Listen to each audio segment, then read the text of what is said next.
So this is the first topic in third unit half syllabus.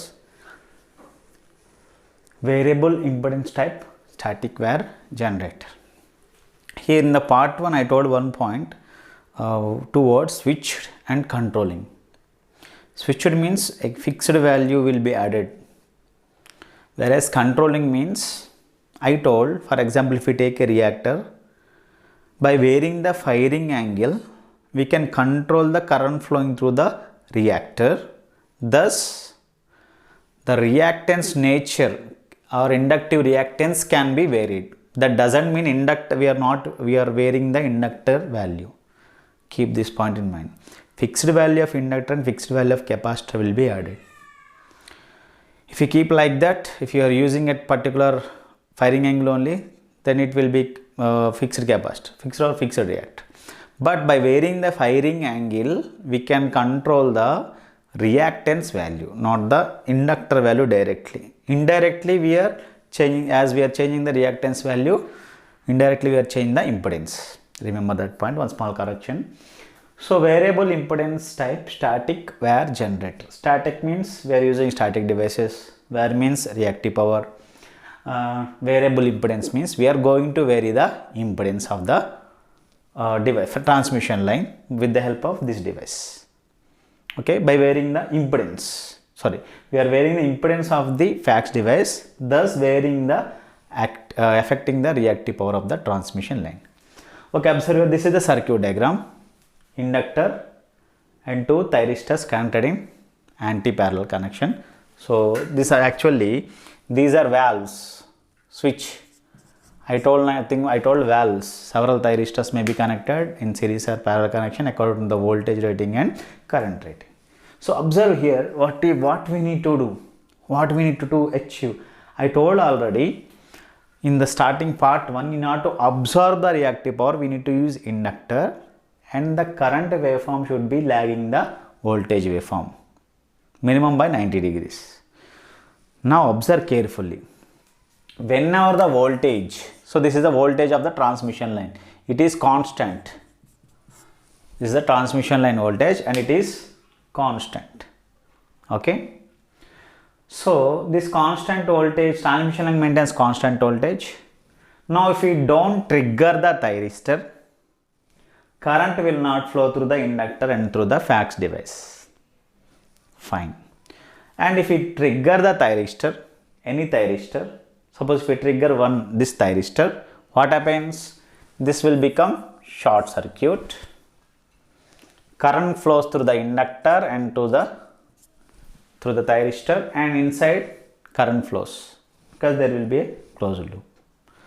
Like this, current will be flowing through inductor, but the voltage is constant. Transmission line voltage is constant. First point. If you trigger the thyristor will become short circuit, and therefore current, there will be a closed path. Current flows through the inductor now. Okay, since it is inductor, current will be lagging generally. Okay, fine. That's the basic thing. Now, at what point we need to trigger the thyristor is important. We know that voltage will be varied from 0 to 90 degrees and 90 to 180, 180 to 360, like this. So, whenever the system voltage or transmission line voltage reaches the 90 degrees point or 90 degrees position, we need to trigger the thyristor. If we trigger there, then current starts flowing in the fax device. So this is 90 degrees. We need to trigger the thyristor at which position? When voltage is at 90 degrees. If we trigger that one, current flows through the thyristor and through the inductor. Definitely the current is lagging. Therefore, absorption takes place. Current is flowing into the fax device. So if we trigger the thyristor, current will flow into the fax device. Therefore, at what angle we need to trigger? When the voltage of the transmission line reaches 90 degrees, then we need to trigger the thyristor. Therefore, current starts flowing from the 90 degrees. Therefore, we are calling this angle as 0 degrees. In some textbook, it is indicated as 0 degrees.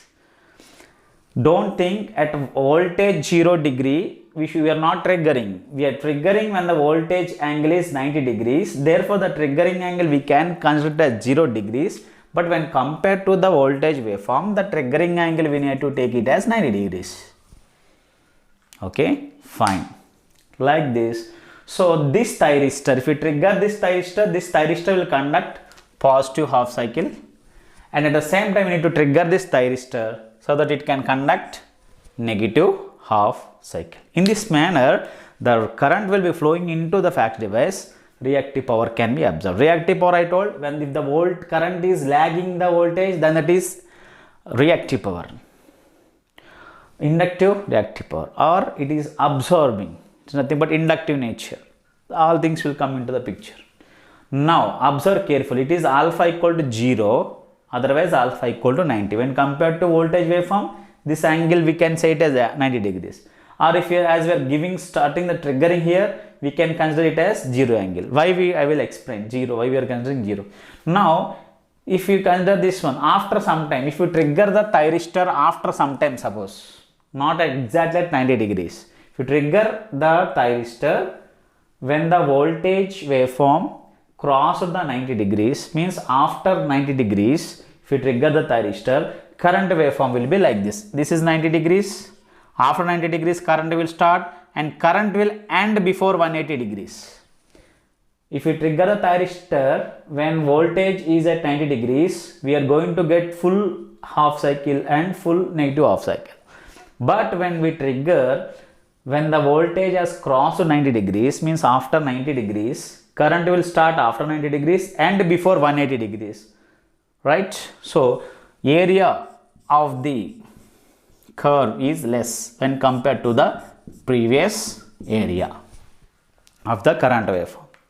Similarly, further, suppose if we now triggered the thyristor exact 90 degrees and after 90 degrees, so we took some more time, more than this angle. Means let us take 120, here 120 degrees.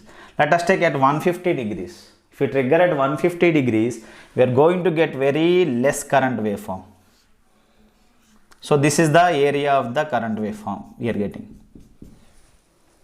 So current is reduced.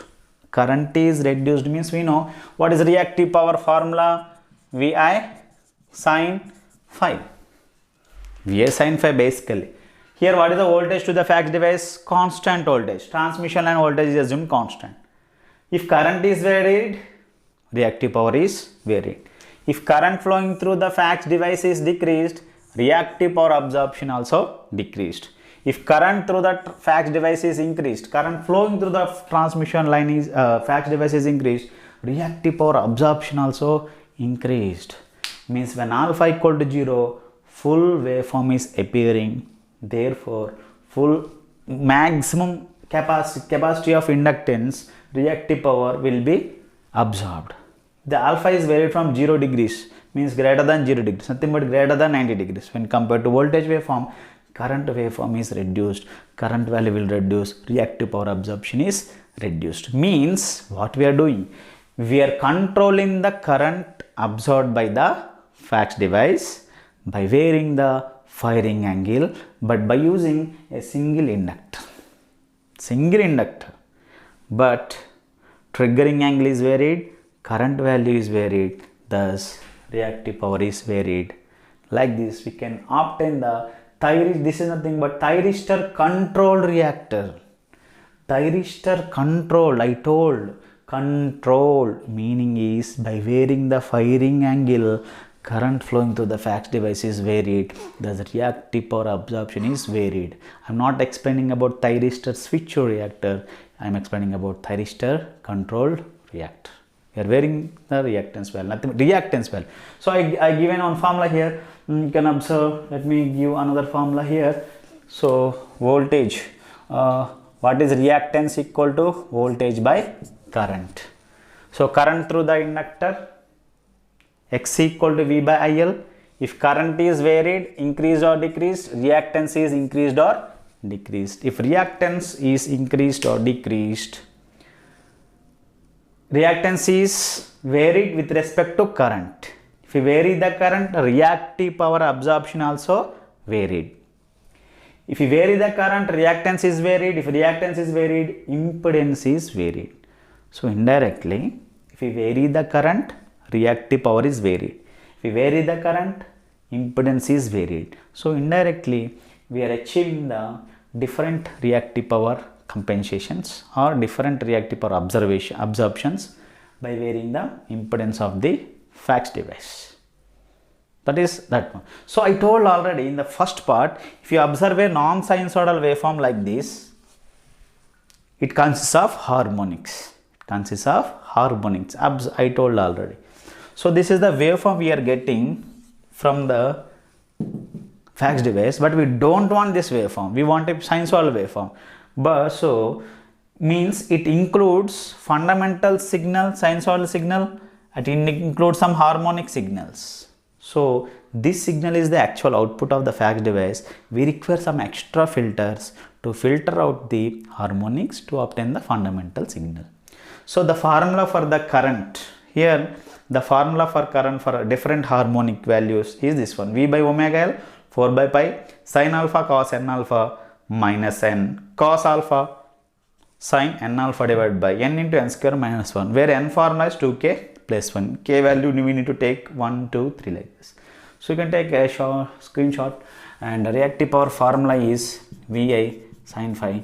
Like this, reactive power can be simply by varying the firing angle, current flowing through the reactance can be varied, thus reactive power can be varied, thus impedance is varied. Thus we are achieving reactive power compensation by varying the impedance. That's all about TSR or TCR, thyristor control reactor. In the next part, very simple, we are going to use switched reactor, thyristor switched reactor.